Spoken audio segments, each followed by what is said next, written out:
Ba-ba-do-ba-ba-ba-ba-ba. Do-do-do-do. Do-do-do-do. Beedle-dee-doo-doo. Do-do-boo-boo. Beebe-dee-beep-beep. Ba-ba. Hey, everybody. It's a singing show. Yeah. Thanks for joining us tonight. So it's me, Curt. Alex is the designer of A Place for All My Books. So he's in the studios, and of course, our special guest tonight is Dr. Megan Connell. Hey there, Megan. How are you? Hello. How are you guys doing? I'm so happy to be here talking about this. I'm so excited for this game. Yeah, well, we're delighted. Well, let me switch over to the comments because people will start coming in. Oh, there we go. So, Tao Pai, hey, good to see you. And looks like John Paul might be out there as well. So, thank you, John Paul, for picking up my book. Yeah, it's a lot. If you like it, please say so on Amazon. That helps. Yeah. I've not realized how much it helps. It helps so much. And Eric is out there. Hey, how you doing? So this is going to be kind of an interesting night, good discussion, and kind of unusual for the standard kind of Kickstarter board game chat, because Megan, you are both a psychologist, you're an author, and not just kind of like deeply embedded in board gaming, but also kind of like the therapeutic uses of board games even. Yes, yeah. So I wrote the book on using tabletop role-playing games as a form of therapy, and I'm getting ready to dive into my next book, which is going to focus on board gaming and therapy and like the psychological aspects of board games and what we can learn and how we can help support folks who need to work on different skills, like impulse control, planning, organization, through board gaming, because it's such a great tool and it's so fun. I'm really a fan of what I like to call stealth therapy, where you are having a lot of fun and you don't realize how much you are learning and growing as a result. And so it's great. And so I love seeing really cool games. You guys like Smirk and Dagger make some amazing. I have a couple behind me because I had to show off like the Night Cage, the creepy cooperative game that is just phenomenal, and then Boop, and I have all the Boops, of course. So it's the Thinky Cat game. I need to get Hi-Fi the record mixing? Yeah, I need to get that one. I have been circling that one for a little bit. I'm sure that will be in my collection soon. Thank you. Yeah, but I'm so excited about A Place for My Books because I got to see it with you at PAX Unplugged. That's right. I just felt as maybe you could tell, like I'm a bit of a book collecting person, and that is such a big like there's a thing I was just watching a YouTube video probably like 2 or 3 weeks ago, talked about like buying books and reading books are kind of different things. Yes. And how there is that pleasure in buying and owning books. And then like also that pleasure of reading them. So many people jumping in and saying hi, hello everybody. Oh my goodness, yeah, we got Black Cat is out there. Gray Morgan. Hello from Oklahoma. Nice. Wonderful. And it says Gray Morgan says this game is going to be my all-time favorite. That's great. Yes. We love hearing that. I'm super Amy. Yep. Hey there. Yeah, I'm super excited. So, like, are you guys like book collectors as well and like book buyers, or is just that something just kind of serendipitously fell together with this game? So a few days ago, Mike and I were chatting with Curt on an earlier stream, and we were talking about it. We're both avid readers. We've both moved a lot recently, so we don't have as large of a physical book collection as we would like. I've kind of migrated over to doing a lot of e-reading, but once, now that I'm hopefully settled in one area, I'm going to start building back up the collection. So, yeah. Hey, Sam. Welcome from Belgium. Hello. So I can't do the e-reading thing because I so love the ink and page and the smell and the feel and the whole thing. My problem is there's just not enough hours in the day especially these days. I'm so focused on like developing new games.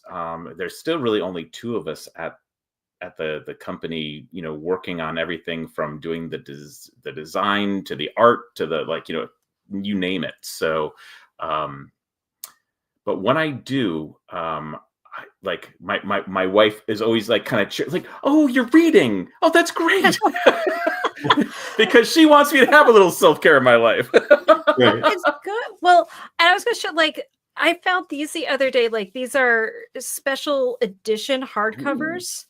Oh, Like, that's cool. That. That's really Like, cool. and the art's so pretty, and I don't have no idea if this book is good or not.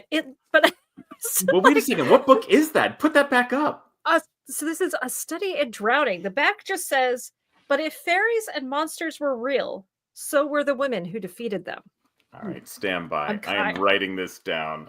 I'm kind of in on that. I have no idea if this is a good book or not, or if the author's like, but there's a lot of these books now where they're doing these special edition hardcovers with the nice, you know, Yeah, that's headbanding beautiful. and all this. So it's gorgeous. I saw think it somebody was- talking about reading Fourth Wing, and Fourth Wing just did the same thing with their Yeah. newest book. For I think about a Onyx decade Storm. ago, Barnes and Noble did the collection of all the classics that were in the Mhm. same style with Yes. the really nice spines. And I mean, like, I bought so many of those that I did not end up reading just because there were too many. But that was a good hook because that worked on me. I was like, yes, Yeah. I would like all my books to be pretty.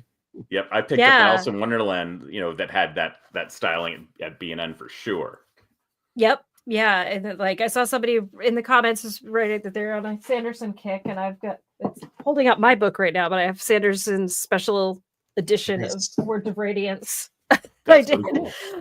So many We found out- Kickstarters. We Yeah. found out he's a packer. Yeah.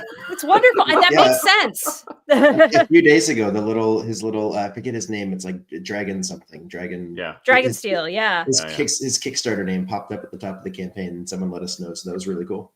Oh, that's awesome. So I want to dive into a lot of the mechanics and things for this. Well, actually, it seems like we got a lot of people, so maybe I'll save my kind of fluffy questions. Sure. for the end Yeah. of this. So I see Amanda Panda out there. Big fan of everything she does. And John is out there as well. Hey, everybody. Oh. And Panda Bagel posted the link for the book I was holding up with the gorgeous binding because it looks so nice. pretty. Thank you for that. Okay, so I said this before. I'm great at selling other people's stuff. I'm terrible at selling my own stuff. This is my book. I wrote a book too, but it doesn't have. It's a very plain cover, but it's a good book. If you like learning about why tabletop role-playing games make you feel so much, or you're a therapist or in the psychology space and want to learn how these books can be used as part of your practice, check my book out. Yeah, It's well, from so Norton. actually, let's talk a little bit about that because Yeah. now, so is it when you're using role playing as a therapeutic tool? Now, is that something you do kind of in session? Is that something that you encourage them to play on their own? You know, like how is it best utilized? So it's a little. So actually, it's utilized primarily as a group therapy. And so you run specific groups where, so in therapy terms, we have open groups, which means people can jump in and jump out, and closed groups, where the same number of people start, they come to a number of sessions and they stop. Generally speaking, we do closed groups for tabletop role-playing therapies. And it's 10 weeks, and you start off and you build a character and your characters go on an adventure. But what I like about it is our stuff can't help but show up in our characters that we play. Right. I'm guessing you both play TTRPGs. Oh, sure. Oh, yeah. Okay. All right. So I'm gonna play this sneaky little psychology trick on you guys. I'm ready. Right, so I want you to think of all the characters you've played across all the multiple campaigns. Just kind of take a second, and you in the audience, think about this too. Okay. All right. And now imagine all of them in one party. Hmm. And what are they all going to be struggling with? So, and you don't have to answer out loud, but probably your issue. The lack of non-paladins. It's like 12 paladins in like one fighter. So I might be kind of a quirky role player because one of the things that I always love doing was building an internal struggle into each character. I would specifically say, okay, what is going to be their fear? What is going to be their interpersonal kind of hang up, you know? And so whether it was, you know, one character had like a problem actually expressing themselves in anything that felt too intimate. Now it's not romantic necessarily, but like if it was like, you know, close one-on-one, like, you know, kind of like, you know, it's just took them right out. So whereas another one, it was just some deep-seated fears, and if they encountered, I just knew it was going to be a major hurdle for that character. So yeah, I love doing that with my characters. Well, and that's the stuff though, is like, right, because role-playing games give us permission to play things and to play around with stuff and to try on different hats. Like I think for me, one of my aha moments was I am with everything that I do, this is going to come as a surprise to nobody. I think I'm quite an anxious planning person. You know, Curt was like, "Oh, how did I know you would be incredibly punctual today?" I show up on time, right? You know, and so like, I wanted to play a character who was incredibly impulsive because I'd hit a point in my life where I kind of hated how much I planned and thought about things and thought about the consequences of my actions, and I wanted to play somebody who just did what they wanted. And I will say I gained a new appreciation for my thoughtfulness and my deliberation and intentionality in my actions because of how many problems my character ran into. And so it's this really awesome way to look at yourself and to see different aspects and different ways of being, right? And so I think that's also a nice segue into like what I'm loving so much about A Place for All My Books is that right front and center is self-care. Like that is, you know, like, yes, it's about book collecting, but the why behind it is forefront, which is it makes your character feel better and do better for collecting books. That's their self-care.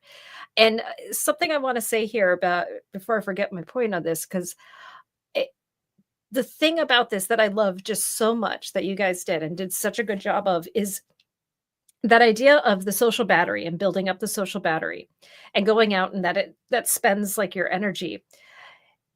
That idea that you can recharge it so that you can go back out. And like, I think a lot of times when people are thinking about their social battery and it's seen as like this finite resource without necessarily a clear idea of how it is recharged.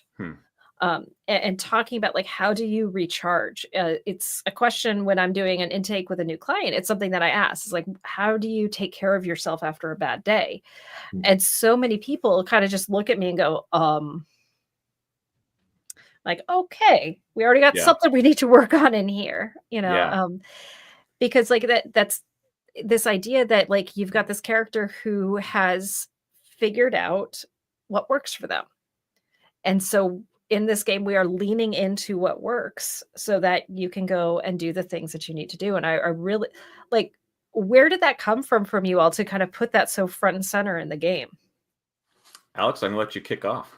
Sure. I mean, a lot of that was informed by my co-designer, Mike, who's in the comments right now. He just made some very, very funny little observations about RPG creation. You know, originally the structure of the game did not have as much of that emotional resonance to it. It was a little bit more procedural of like, okay, you're collecting books and you're moving them around and doing these things. And narratively, Mike came up with the brilliant idea to tie it together with that social battery, because him and I are both introverts. Like this, you know, it's language we use. It's you know, it's something we're all familiar with. And that idea of having that actually be like a resource that ebbed and flowed throughout the game and informed when you would want to do certain actions sort of came about from trying to tie the mechanics together in a way that told more of the story. And I think it was a very quick process of once we started down that path to just leaning fully into it, because it landed right away. And I think that's Curt, you've had this experience when you tell people about the game. As soon as you Yeah. get like 2 sentences into the description, it's just, oh, that's me, right? Like it's just Yeah. so many people. That's just it hooks right away. So really strong hook, and we were really happy to land on that. Yeah. In fact, is it Tao of Pi? As someone who struggles with being around people and being out in public, I love the social battery concept. Yeah, Mhm. we're finding a lot of people really do resonate with that. And if you want to expound on that, feel free to in the comments. Yeah. Well, But yeah, go. I'm sorry. Go ahead. oh no, I was just gonna say like it is such a nice thing because like I think for kind of well, I'll spell them out. Like, in most of our media, we see people who are extroverted, Mhm. and in large part because extroverts are going to go out of the house and do interesting things. It's Right. like it's kind of hard to fill up a 27-minute TV show of somebody organizing their bookshelf, right? Yeah.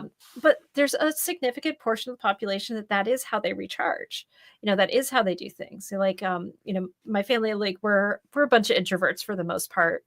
We like to spend time together or do kind of parallel play together, and getting us to go and do things takes a lot. But like once we do it, we're always pretty happy that we did, Yeah. right?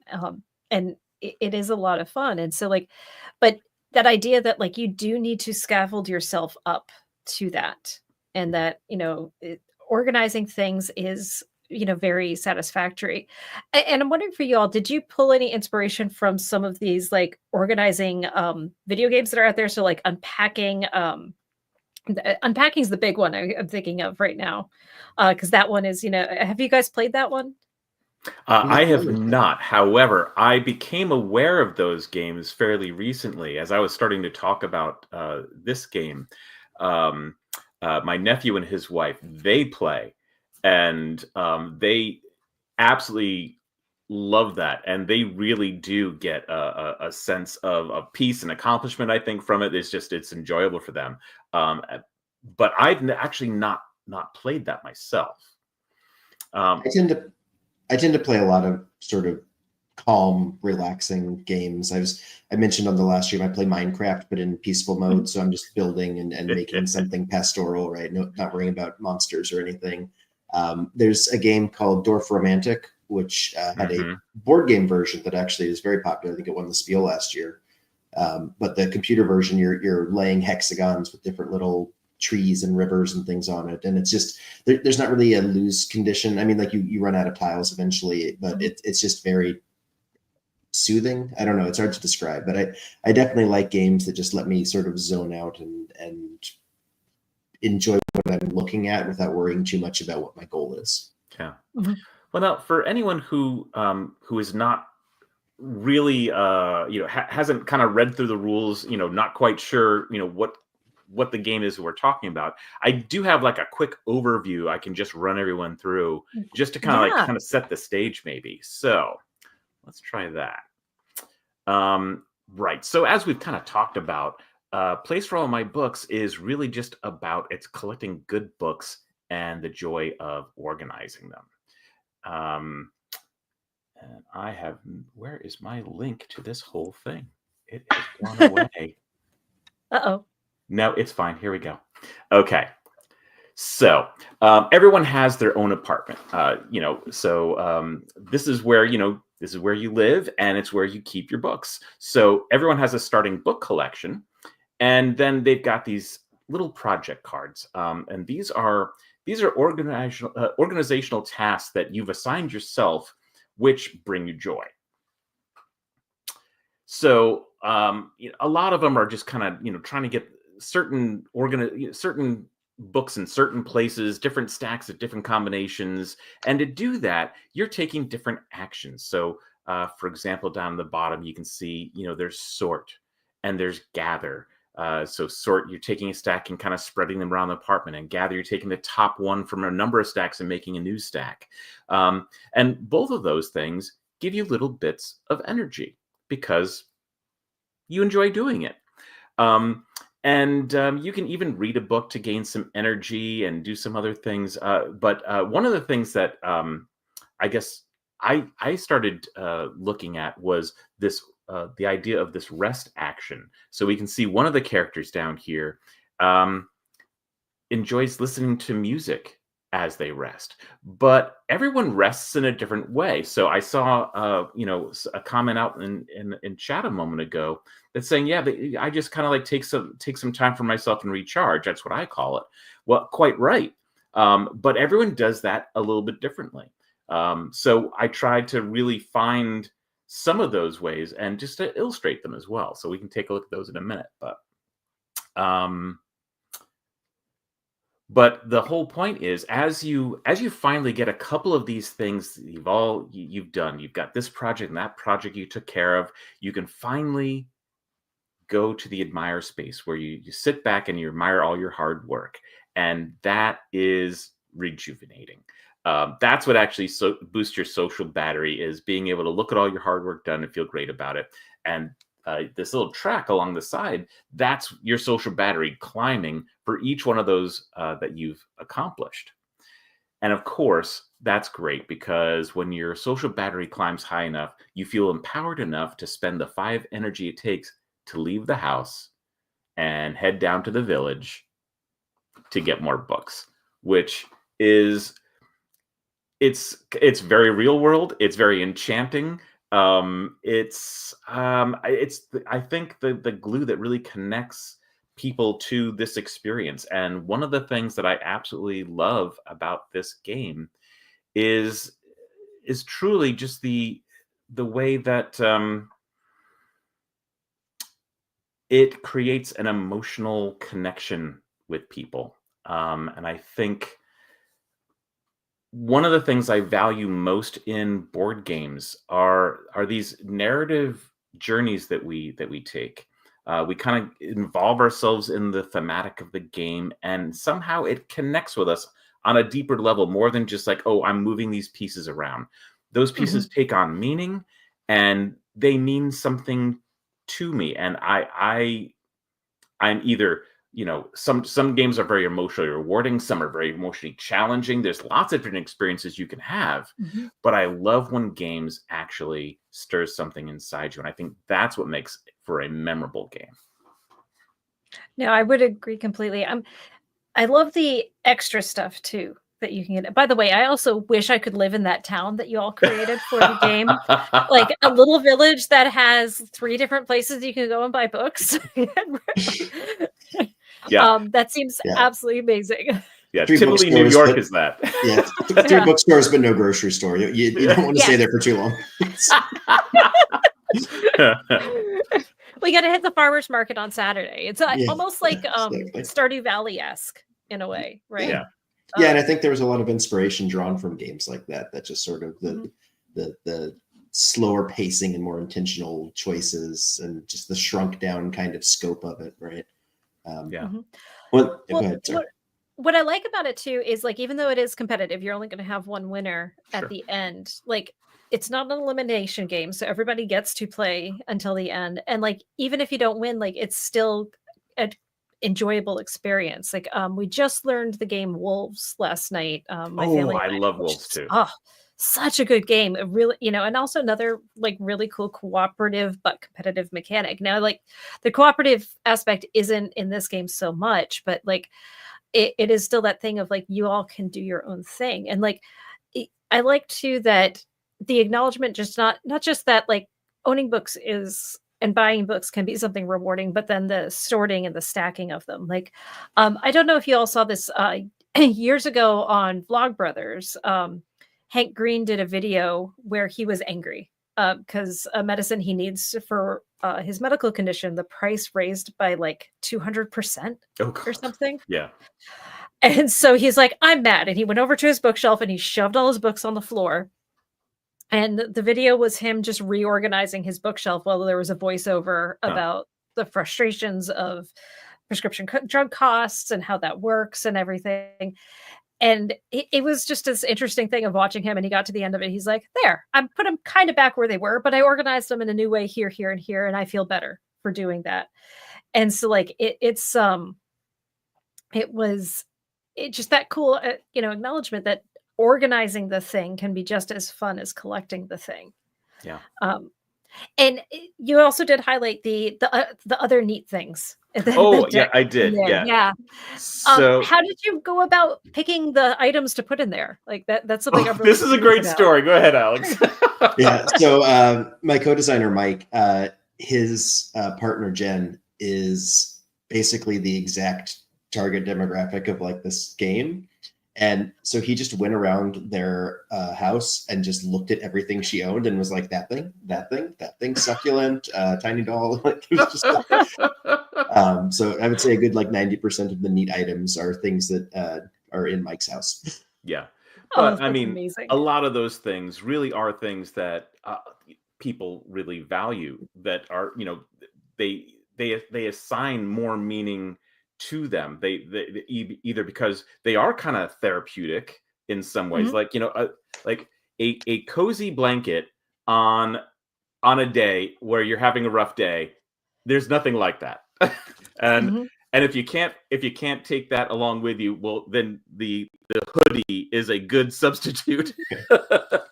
Yeah. But a beanbag chair you can just relax in, aromatherapy with a scented candle, a night lamp so you can reduce the amount of light in your room. Like all of these are things that are like realistically Mhm. things that people kind of rely on in Yeah. their homes to give them comfort. And so this whole game, I think, is really about showing the ways that we bring comfort to ourselves, Right. so we can Yeah. go and kind of brave the things that we're less comfortable with, crowds of people and noise and that kind of thing, but are super important because all that stuff is great and I want to go do all that. But Yeah. I just need a little help getting there.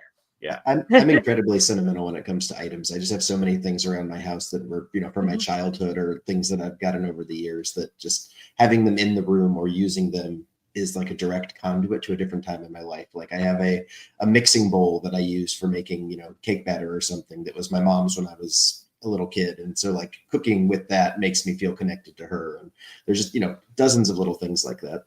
Yeah, I'm gonna hit the comments again because there's some great stuff out here. Yeah, I've seen some good ones come around. So Black Cat says that to see part of my lifestyle as something fun in a game is really neat. And Gray Morgan adds, I feel seen by this game. And that is the number one thing that I have heard from people when I'm at a show and I'm talking about this game. That's exactly the feeling that I think is coming across for so many people, which is truly like, it's amazing that a game can kind of cross that barrier and really like make someone feel so welcomed at that discussion at the table. It's wonderful. And I just love this too. So I showed the blanket, and both Chris Canary and Dow Pie, they're like, Canary looks around the apartment while enveloped in his burrito blanket, and then the other comment, you held up the cozy blanket, and my wife and I just looked at each other because we have so many blankets. I don't know what you're talking about. Well, in my house, like we have discovered wearable blankets. I don't know if you all have found those. Like they Yep. are a game changer for the winter time, and also cuddling up with a book because you have arms, so you have your hands out and hold the book and do things. It's someone's watching from under two different blankets.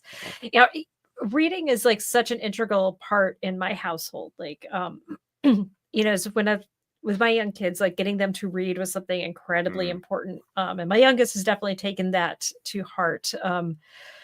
Their record is 33 books in their bed one night when we went to go clean it out.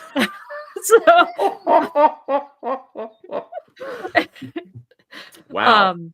Yep. The other night, that's quite a little fort to have your flashlight. And yeah, she was very proud. She's like, I only had 20 books in my bed this week. I'm like, okay. You go to pull down the covers, and like the shape that was hers, just books, because she snuck downstairs to read. Yeah. Yeah. Yeah. Oh, yeah, totally would do that. Like I'm definitely a parent though where they have rechargeable reading lights and I remind them to recharge their reading lights because I'm not going to fuss at them for staying up too late reading. A little bit, but not too much. Just getting kids to read and doing all that. And like it's just I don't know. There's something about the like the escapism of reading and like how important it is for us as well.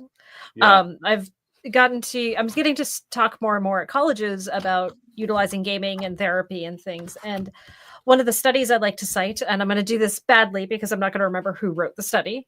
So apologies there. We'll bad cut at you a break. remembering names. But it was looking at building empathy through reading fiction. And they found that the people who read fiction actually do have gains in their empathy skills. And if you identify with the main character, you have even larger gains, which I'm taking for my work with tabletop role-playing games. Like probably we can globalize those findings to characters that you create, also creating empathy. Probably even deeper. Empathy. Yeah. And like, I saw an interesting statistic, and it's one of those things where you read different studies and you can start weaving together the results of American men don't really read fiction anymore. Most men are reading nonfiction. And we're seeing that like there's a bit of a challenge with building empathy for men, especially these days. And so like I'm not saying like, oh, they just need to read some fictional books, but I think definitely like encouraging reading is not going to hurt. Yeah. And getting them to read some fictional narratives and to read about the experiences of others. And again, like this idea that, taking a break, taking time to read, all of those things, like it not only recharges us, it helps us to connect with other people. Yeah, absolutely. Yeah, I would imagine that most people who read a lot and have read a lot growing up would say that what they've read and how much they've read have definitely informed the person they've become, right? It's something that builds you. That's absolutely true. Yeah. Mm-hmm. Yeah. I mean, I can just think of like a host of books that I just carry pieces of those books with me. Everything from like Kafka to like, just like all kinds of crazy stuff that, I think on the Kickstarter page, we all down at the bottom, we all listed what like our favorite books or favorite series are. And mine was East of Eden. And like the first time I read that book, it was like a light switch, just like worldview change, like just things that if I had never read that, there's parts of me that just wouldn't exist. Yeah. Yeah. No, it's super important. And like just the power of reading. Like I got the really amazing opportunity to meet one of my favorite authors, Mercedes Lackey. And one of the things I learned about her books is that she recognizes her books are about the worst days of people's lives. Oh, yeah. Because those are the interesting ones. That's where stuff happens, right? But she writes very intentionally to say, like, if you find yourself in this situation, here's a roadmap for what you can do to survive and to get out of it. One of her books is about a kid who's brutalized at school. And what I like that she had one of the characters do is like this kid who was being bullied. The adults in the series refused to call it bullying. They called it terrorized. Like if adults did this to other adults, we would call this assault. We would call this terrorizing. So that's Live what it is. Through it. Yes. Yeah. and yeah. And so like, it's just so incredible though, that idea of like how books can help us grow as people. And it's just such a wonderful thing. Which is bringing me to another question I have for you all. Are there thoughts of like a special like expansion or something of like trying to, like having a special thing of trying to get special collector's books or, completing your collection of an author's first editions or something like that? It's fun. I like that a lot. Yeah. I will say, as soon as the campaign started doing really well, Mike and I had like an immediate design session of like, well, in the event that Curt wants more, let's get some ideas going. So. Yeah. So that's always the thing. Your hope is always one that whatever you produce is going to connect with people and it's going to get out there and be well respected and do well and that kind of thing. You're not usually thinking too far down the road, but yeah, as soon as you've got something special that is meaningful, then yeah, you're like, well, gee, I wonder where else this could go. So we Mhm. really haven't had those conversations yet, but I'm sure we're going to be having them. Yeah. Well, I think it would be good. But I could also see like much like what you all have done with Boop, which if you haven't played Boop, everybody go get a copy. It's so much fun. With the spin-offs of, Boop and Boop the Halls. Uh, you know, taking the same core mechanic and like twisting it a little bit, because I could see like a space for all my games and making like a board game Oh, it collection has been version. recommended to us by several backers already. Yeah. Because and that's something special edition Warrior Cats. I know definitely open Wheel of Time. I fell off of Wheel of Time. I really tried to like it, but like book 7, I was so mad at the characters. Yeah. I mean, that's part of it too, though, right? Like it's shaking your fist and knowing that they should be making better choices. Well, So I'll say this, and like I've been very open with like my frustration with it. And my husband had the same thing where the main characters would have a problem because they didn't talk to each other.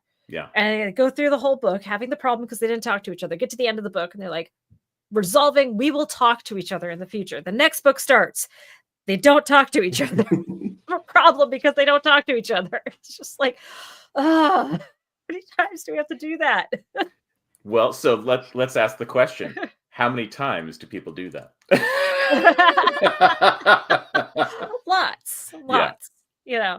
And like I think so, we mentioned Brandon Sanderson earlier. That's one of the strengths I think in his Stormlight books is how much research he's doing into the psychological conditions that he's representing. And like something I've really appreciated with one of the characters in the book, I won't say the name to spoil who it is, but it pretty clearly has depression. Yeah. And like they have several times in the series where they have like the moment of overcoming, but they're still depressed. Right? Yeah. It's not like it, so many books have this instant thing of like, and then the lights were on and I was fine. It's this thing of like it gets a little better, but it's still really hard. Yeah. And Yeah. I really appreciate that. And like, again, it's that thing that to go back to this game and stuff too, of like you have to continually go out. Like just because you've charged your social battery once doesn't mean it's charged forever. Right. Like I was talking with one of my clients recently who struggles with anxiety and they're just feeling very anxious lately. And I'm like, yeah, it's a kind of an anxious environment right now. It makes sense. It's like, and you can't blame yourself for especially, essentially like we're fish swimming in anxiety water right now. And so it's like understanding that it's a harder time. And so we do need to self-care more. That like if you have other demands on your time, other demands on your energy, it is going to deplete that battery. And so it's not like a thing of, I did okay yesterday, why aren't I okay today? It's like, well, what did you do to take care of yourself today? Like, have you done the things you need to do to leave the house? Yeah, and I think one of the important things that the game does is it doesn't ascribe any sort of value judgment to introversion or extroversion, right? Like we as characters are introverted, but it's not saying that going out is bad. It's not saying that staying in is good. It's saying that, hey, you could very well want to do these things. You want to go buy neat stuff. You want to go to the park. You want to go to the bookstore.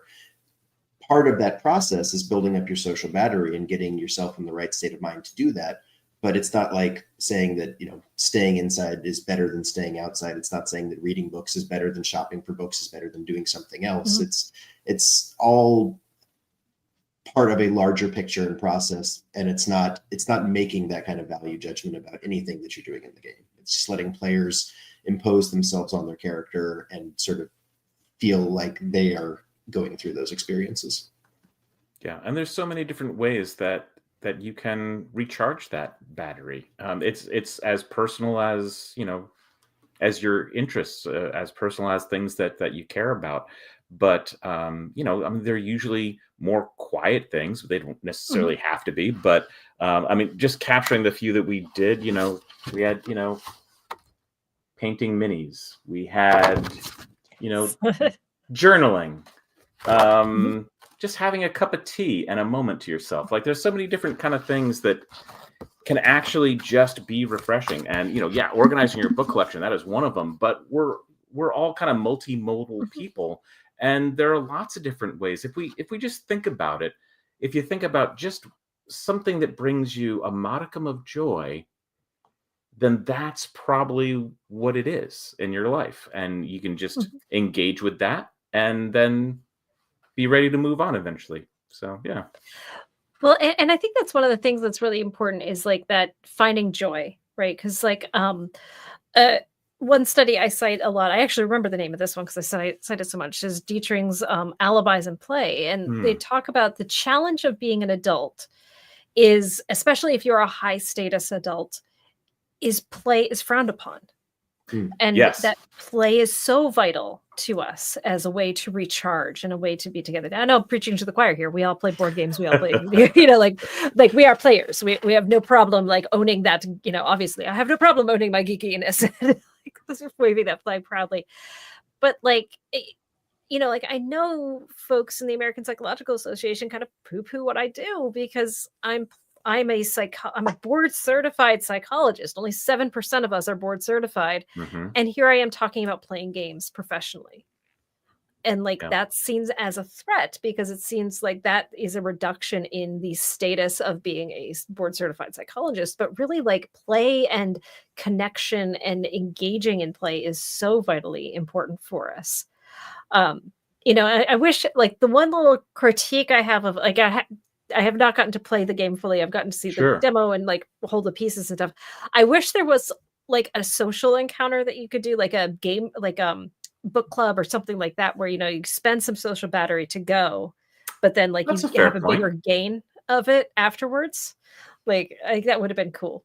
So there's something for your expansion. That is exactly what Mike and I talked about when we were. Oh, is that right? Nice. I don't want to like spoil things, but like, we have a lot of thoughts. So yeah. Yeah. That's really great.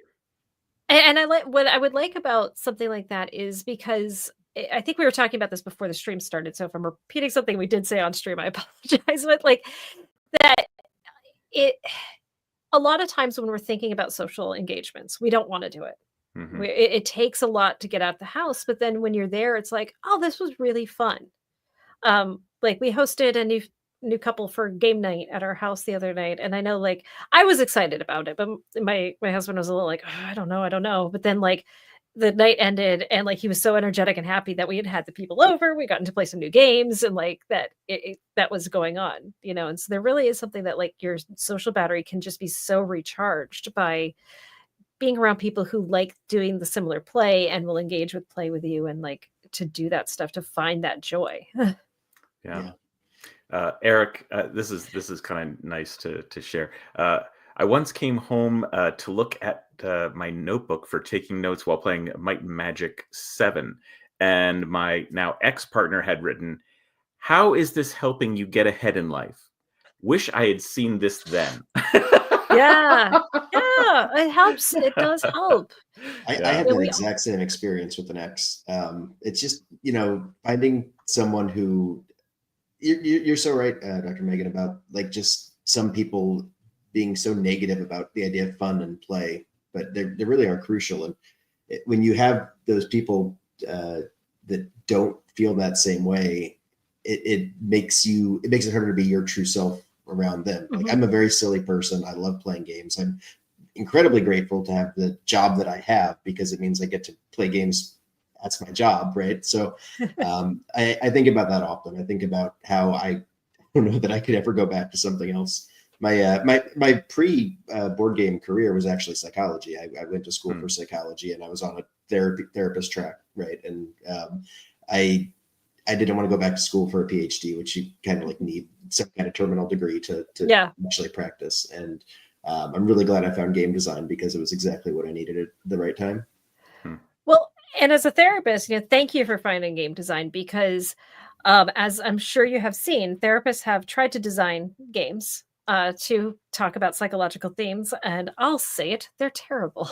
I'm so sorry to my colleagues who did design these games and took the risk. Like, if you're not a game designer, work with somebody who is, if you have a cool idea for a game, or like again, my youngest has a cool idea for a board game, and so we bought the white box, and we're It's like one of the day we emptied out their bed and they had 35 books. One of the books in there was the essays from the White Box because they were reading on how to design board games. Right? You know, and like that's the problem is like people again like they think they have to be serious about this stuff. Like, oh, this is to be. We're going to explicitly talk about feelings, right? They like. I work with a lot of folks with anxiety, and I don't know if y'all have seen Awkward Yeti's anxiety game. No.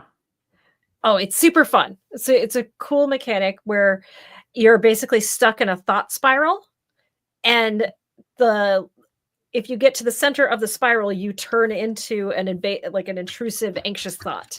Interesting. And it's really cool. I think it's called like Anxiety Attack or something like that. Yeah, I'm looking it up now. Yeah, Anxiety Attack. That's neat. Yep.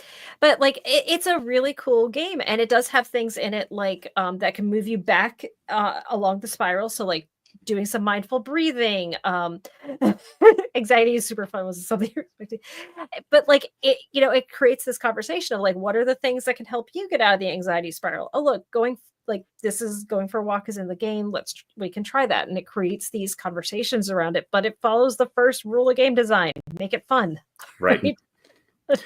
So, it's what's really fascinating to me, or I guess I had never really thought about the intersection of board gaming and therapy for years. And I've been designing games for a long time myself. And at one point, I had heard that someone was using one of my games with therapeutic intent, but it was the most unlikely. So for 14 years, I did nothing but backstabbing games that were just horrible. You were encouraged to do terrible things to people. And my worst one was Cutthroat Caverns. It was just a horrible, vicious game where you had to work together just to survive, but eventually you had to betray each other or you wouldn't win. And someone was using that in therapy, and I said, wait, was it Jack? It was Jack, and Jack from the Badana group. But so the crazy thing was, as we started talking about it, and eventually I joined him and we did a presentation on it. I had built into the game rewards and punishments that propelled the drama of the game. Mm-hmm. I wanted to give you a juicy carrot to tempt you into doing something terrible, but you knew that it might bring all of you down in the end. And how far would you go? And when it's and all of that. Not only was it a fascinating puzzle, because most games are in fact behavioral studies. You create these funnels of behavior that they're more likely or less likely to do based on the punishment or the reward. And then you kind of see how they use those tools. Well, I had done such an amazing job. It used to end friendships in some cases with people, but I said, no, the real thing is though, that you're creating, when you sit down to play, if you know what kind of game this is, you're creating a social contract with the people you sit down with. And we all know that this is going to be happening. This is the fun of the game. And therefore, we're not going to be upset when those things happen to us. Mm-hmm. We'll start planning our revenge because that is the fun. Yeah. Well, what you're talking about is that like consent and like understanding what it is. Right. And so like, that's a big part of a lot of games is like, you have, I did a whole big talk on this of like how we sell games. Right. And like, the visual aid, the Night Cage, right? Yeah. This packaging tells you what this game is. This is a horror, freaky, kind of claustrophobic game that's also really cooperative and really fun and really challenging, right? And so like it's this cool thing of like, what can we do, right? Like if we want to bring a game, a group together, again, I'm featuring all your games today, right? Like this one's so much fun. And like, it's such a great intro to role playing and what that is, right? Yeah. And like that idea of, I'm going to tell a narrative, I'm going to roll a dice and be like, all right, so that was my plan. What I actually did was right. terrified. Like any stream that I do, you are going to end up with so many board games. I have so many, and I love talking about them all and how amazing they are. But it's that idea of creating that conversation and that thought, and like so much of stream, like board games, video games, things like that. It can kind of help to legitimize us. That thing where so many people are saying, "I feel seen," Yeah. right? Like, people don't like to talk about this stuff because, again, a lot of this stuff is poo-pooed on. It's like, oh, you collect books you don't read. Oh, what are you, right? It's like a book lover. Like they make me happy. I don't know, right? Right. And it's to have this game that shows like it's okay to like things. It's okay to like organizing things. It's so validating to be like, okay, I'm not alone in this. I'm not crazy for liking this. This isn't a bad thing. It's a good thing. And I can, unabashedly enjoy this. And that's okay. And quite honestly, I think one of the things that I was most struck by as we started showing this game is just how many people there are that have this connection with this entire theme. And again, whether it's books, whether it's something else that you collect that brings you joy, like it's something that resonates deeply, especially in our little board game community, but also in the book loving community and lots of other communities.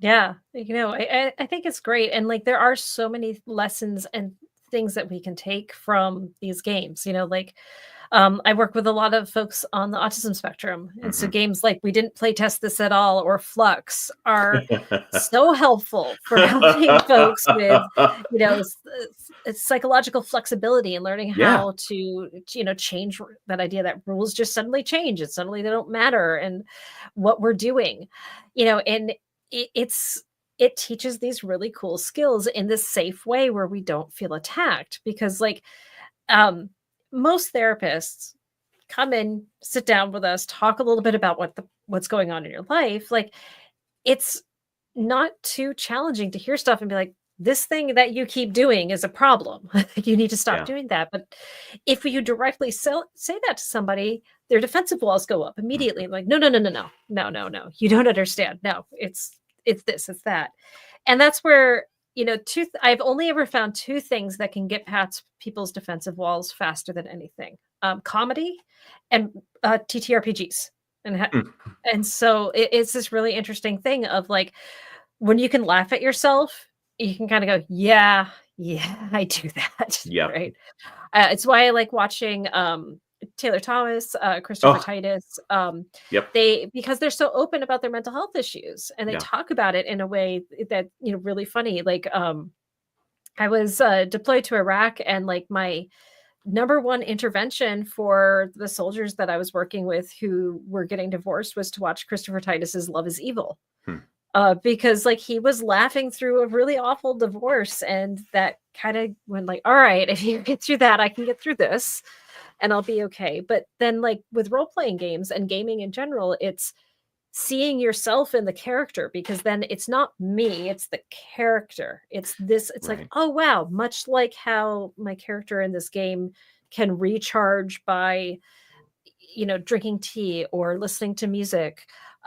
That is something that is really recharging for me. And like the fact that I feel so good when I do that might be okay.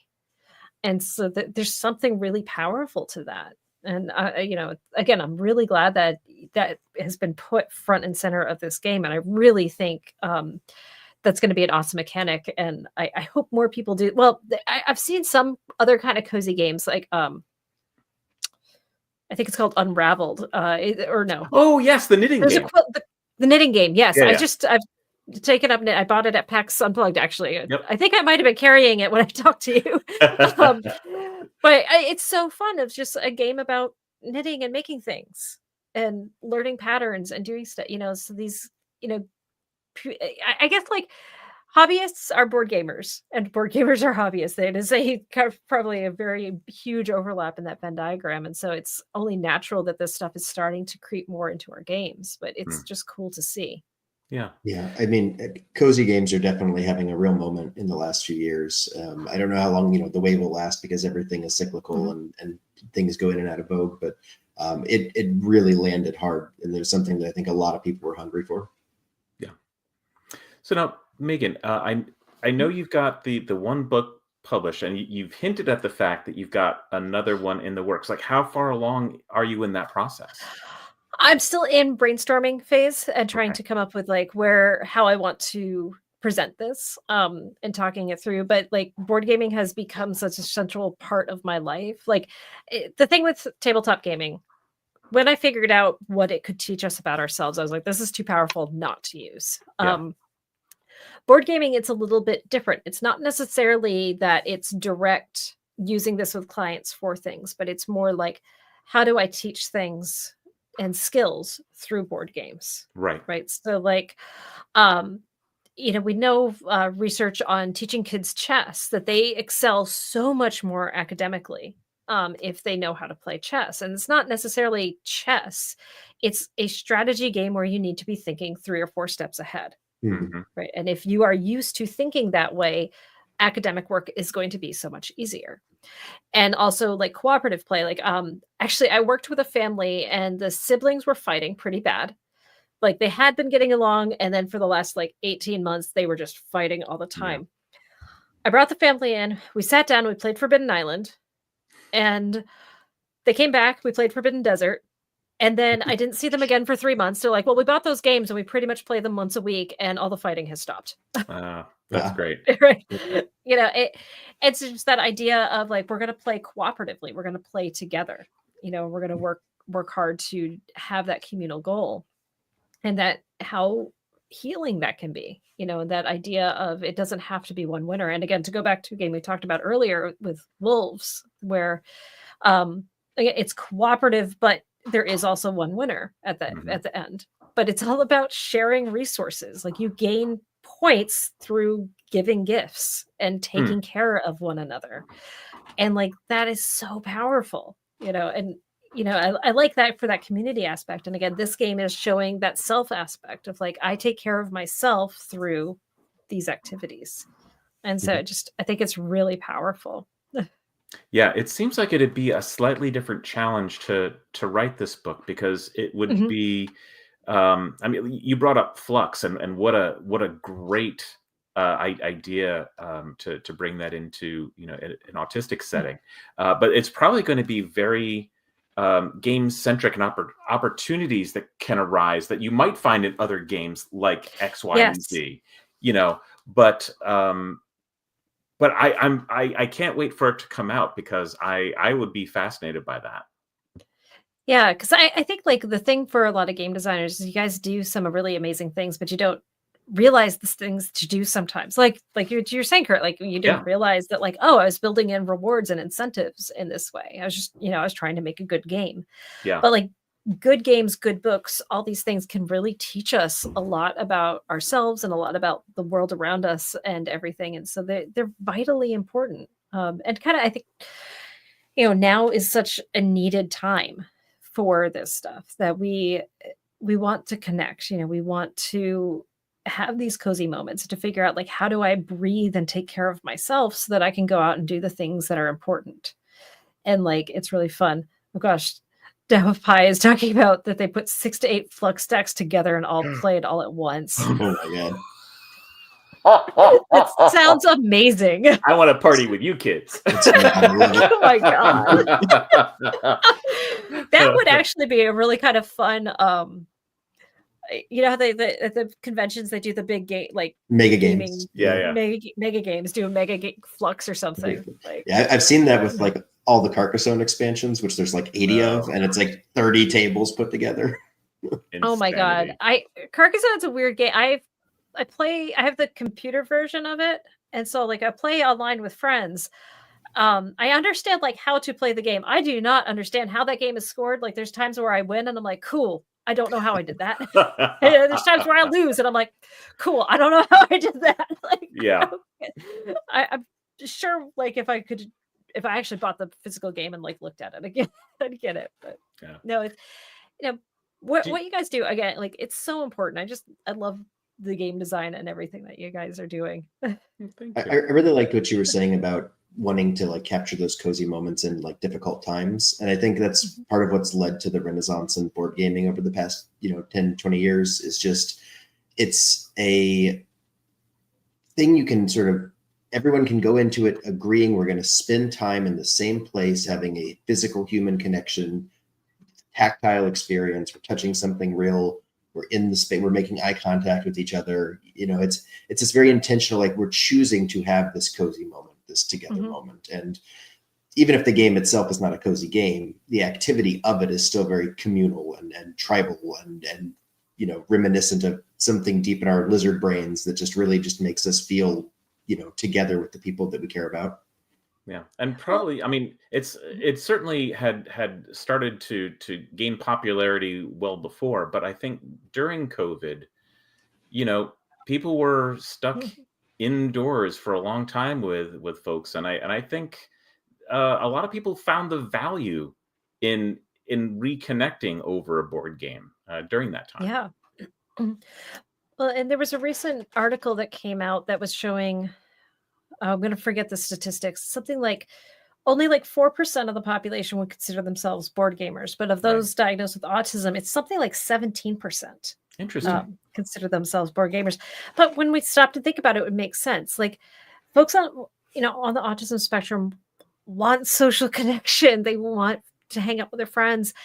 But the challenges with autism and the challenges with reading nonverbal cues and understanding all of that is there's a lot of anxiety, and that anxiety gets in the way of reading the nonverbal cues, of understanding the social norms. And so when you are given a task to do, like play a board game, it takes all of that away. It's like, okay, we have all agreed that this is what we're going to do. We're going to follow these rules, and this is how it's going to be. And so that anxiety of social interaction goes down significantly because it's like, okay, at least I know what we're doing. Right. Yeah. This is why things like, for some folks, going to church on Wednesday or going to book club or going to a knitting group or something like that are all really good ways to recharge, because it's like, I'm going to go see people, but there's a task. And that gives me a focus. So that way it's not just having to make idle chit chat, which is, for folks with social anxiety or just a lot of folks even without anxiety. Correct. The idea of chit chat is a nightmare. Yep. Yeah, that makes so much sense. Like instead of 1,000 written and unwritten rules, it's, well, here's the 5 rules for what we're doing, and we can just go through the motions. Yeah. Yeah, or if you're playing a Euro game, the 30-page rule book. Curt, yes.